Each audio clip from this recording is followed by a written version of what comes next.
happy so vek wala when kalasak dur chu ni tin hian ya kalasak main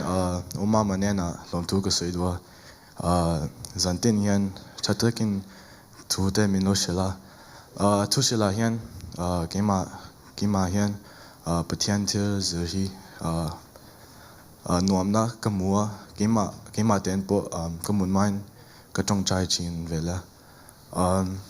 oma ma still soi pakat chat ka ti chu iswan til la oma hian as alo soi to bible kami kha bible hi rinom zia pathian adik dan zia min lo mu chok tira pathian a hian lom tu ka soi duwa pathian kan nei hi kan ngai ka pathian kan nei hi kan lucky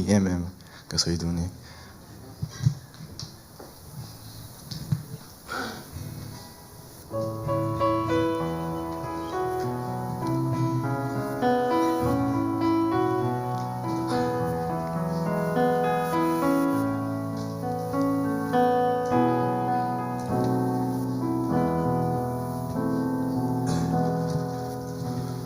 kanun na itlana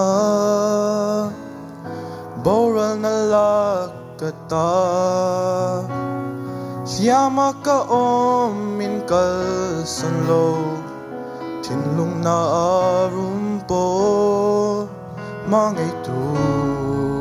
chan sa pechu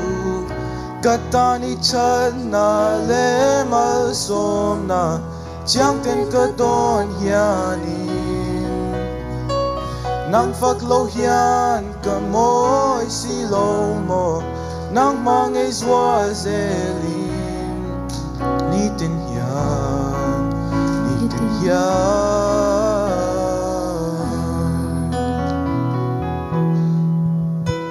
katin ludu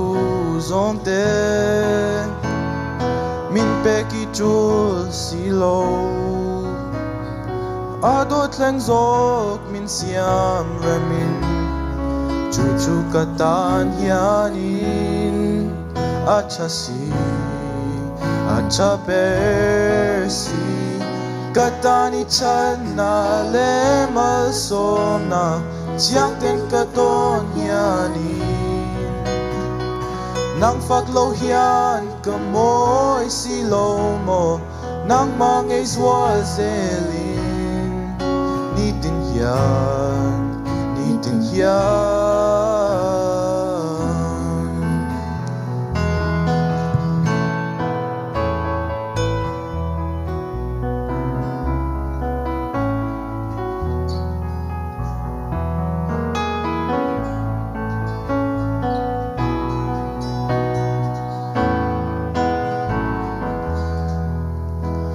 Vanwai thileng kim hi silpyon tu nu ang hian tlakin alam don ani nang ero pangai reng ropui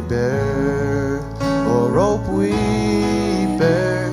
katani chan na lemal sona chiang ten katon hianin nang faklo hian kamoy silo mo nang mangay zwazelin nitin hian katani chan na lemal somna chiang ten katon hianin nang faklo hian kamoy silo mo nang mangay zwazelin nitin hian